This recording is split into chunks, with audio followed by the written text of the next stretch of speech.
Hello বন্ধুরা, সবাই কেমন আছো? আশা করছি যে যেখান থেকে আমার এই ব্লগটা দেখছো সকলে ভালো আছো এবং সুস্থ আছো। আমিও অনেক ভালো আছি, কিন্তু আমার পরিবারে আজ একটু অন্যরকম একটা দিন। আজকের দিনের শুরুটা একটু আলাদা, কারণ আজকে জিহানের আব্বু বেচারা খুব একটা ভালো নেই। ভাবছো কেন? আসলে তার একটু না পেট গন্ডগোল করছে। সকাল থেকে তার অবস্থা দেখে মনে হচ্ছে পেটের ভেতর যেন একটা যুদ্ধ চলছে। আমরা তো সাধারণত আমাদের ভালো থাকা, আনন্দ করা, ঘুরতে যাওয়া এসব নিয়েই ব্লগ বানাই, কিন্তু জীবন তো শুধু আর ভালো আর মজার মুহূর্ত দিয়েই চলে না।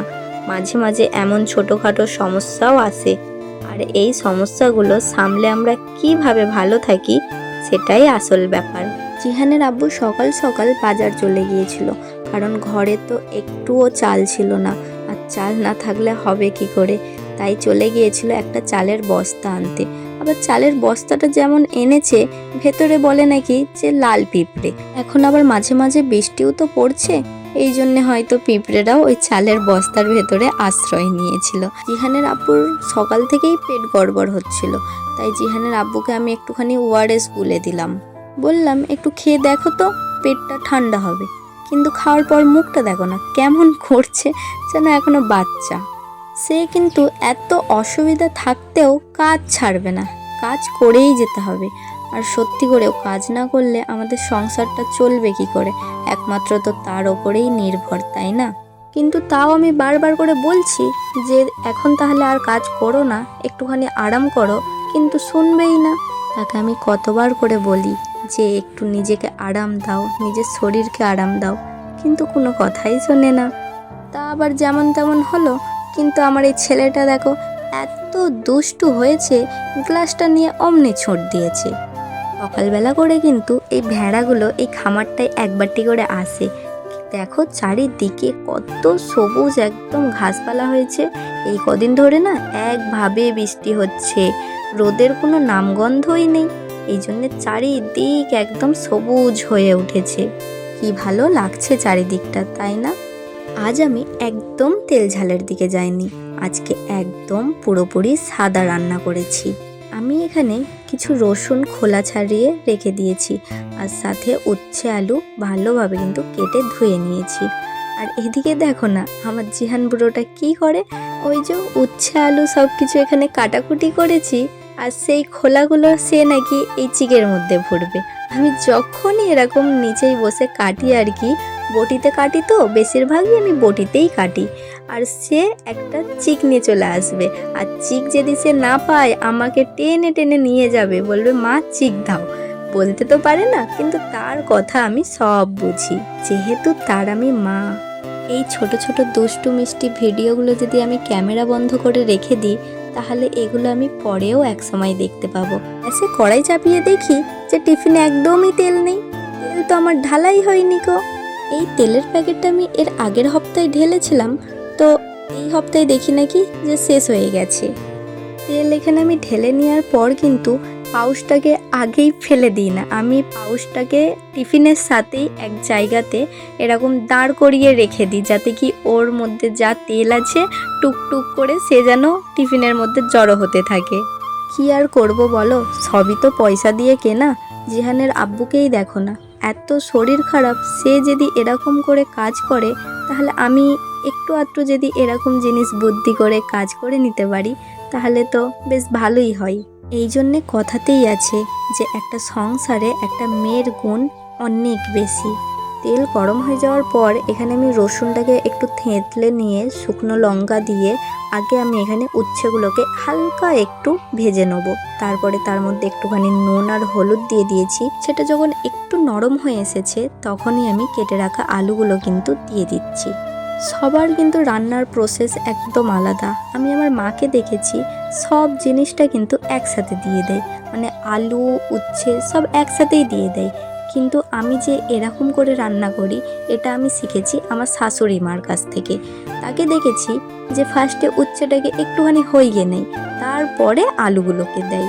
রান্না তো যেমন করবে তেমনই হয়ে যাবে, কিন্তু মজার তো একটা ব্যাপার আছে, তাই না?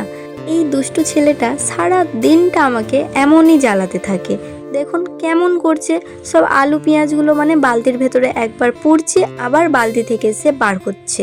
সে যখন এমনটা করতে থাকে আমি তাকে কিন্তু সেই জিনিসটাতে ওকে আটকাই না, সেটা আমি ওকে করতে দিই।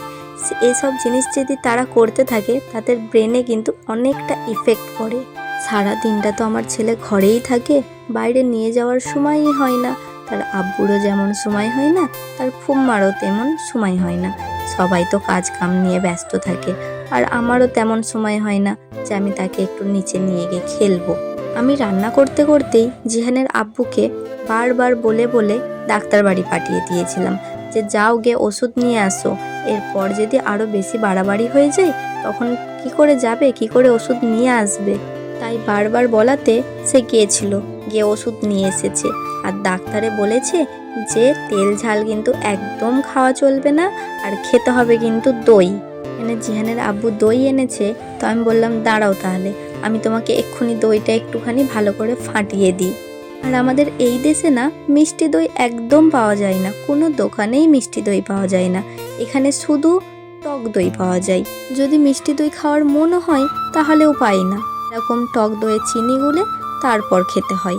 আর এখানে ডাক্তারে দেখুন কত ওষুধ দিয়েছে, বাপরে বাপ।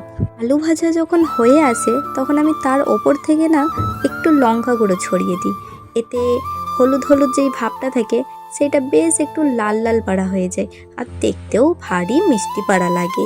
এই ছোট ছোট জিনিসগুলো আমি না আমার শাশুড়ি মার কাছ থেকে শিখেছি, তাকে দেখেছি এমনটা করতে।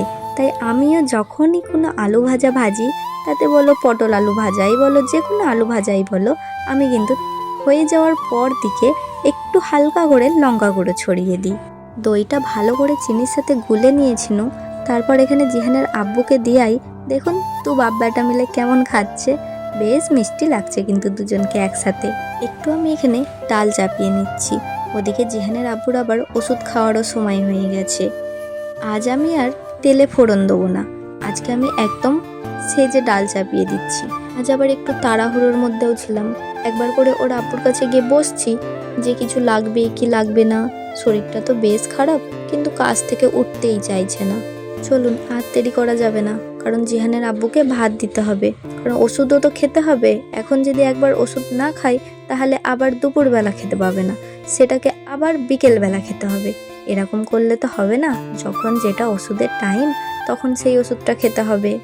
জিহানের আব্বু বলছিল যে দই দিয়ে ভাত খাবো, তো আমি তো বললাম বেশ ভালো কথা, দই দিয়ে ভাত খেলে তো পেট ঠান্ডা থাকবে, তো দই দিয়েই খাও।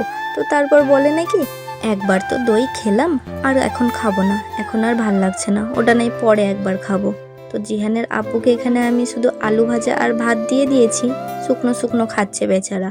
আজকে জিহানের আব্বুর শরীরটা খারাপ, জিহান মনে হয় সেই ব্যাপারটা ঠিক বুঝতে পেরেছে, তাই ওর আব্বুকে এক দণ্ড ছাড়ছে না। জন্যে বলে যে ছোট ছেলেরা সব বুঝতে পারে। এমনকি আমি এটাও দেখেছি যখন আমার কখনো শরীরটা খারাপ হয় তখন কিন্তু সে আর তেমন একটা দুষ্টুমি করে না, সে দুষ্টুমি তো করে কিন্তু খুব একটা তখন করে না। ডাক্তারে যে ওয়ারেসগুলো দিয়েছিল জিহানের আব্বুকে সেই ওয়ারেসগুলো গুলে দিয়াই বলে নাকি যে তুমি তো বেশি পানি দিয়ে দিয়েছ, একটু কম পানি দিলে পারতে। রান্না বান্না আমার সব হয়ে গেছে, অফ ক্যামেরায় আমার অনেক কাজ গুছানো হয়ে গেছে। যেমন এই ফ্রিজের মাথাটা একটু মুছেছি, গ্যাসগুলো সব মুছা হয়ে গেছে, ওদিকে আমার জিহানকে গোসল করানো হয়ে গেছে। তাই ওকে বললাম চল তাহলে তোকে খাইয়ে দিই, অনেকটা বেলা হয়েছে। আমি জিহানকে ঘরের খাবারই দিয়ে থাকি, কারণ ওর ডাক্তার ওকে বলেছিল যে তোমরা যা খাবে ওকেও কিন্তু তাই খাওয়াবে, তবে একটু তেল ঝালটা একটু কম থাকা দরকার। তাই রান্নাতে আমি অতটা তেল ঝালও দিই না গো, আর যদি একটু বেশিই তেল ঝাল মশলা হয়ে যায় তাহলে সেই রান্নাটা আমি তাকে দিই না। কখনো সুজি করে খাইয়ে দিই, কখনো বা তাকে খিচুড়ি করে খাইয়ে দিই। সকালবেলার আকাশটা বেশ মেঘলা মেঘলা ছিল, আর এখন যেন মনে হচ্ছে আকাশের ফাঁক দিয়ে সূর্য হালকা করে উঁকি মারছে।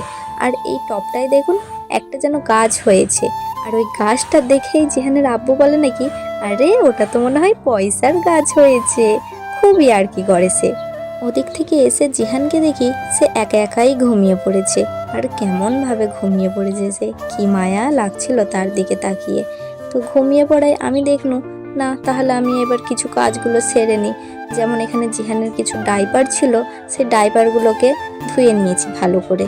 তাকে আমি সকাল দিকে এই ডাইপারগুলোই পরিয়ে রাখি, কারণ এগুলো ধোয়াও যায়। আমার ছেলেটা এতটাই দুষ্টু দেখো এইখানে এই গাছটাতে একটা ছোট্ট কুঁড়ি ধরেছিল, কিন্তু সেই চেয়ারের ওপরেই গাছটাতে ঠিক লগাল পেয়ে যায়। আর গাছটাকে দেখো কেমন একদম ন্যাড়া করে ছেড়ে দিয়েছে। জিহানকে একটু ভালো করে শুইয়ে দেওয়ার পর আমিও চলে গিয়েছিলাম গোসল করতে।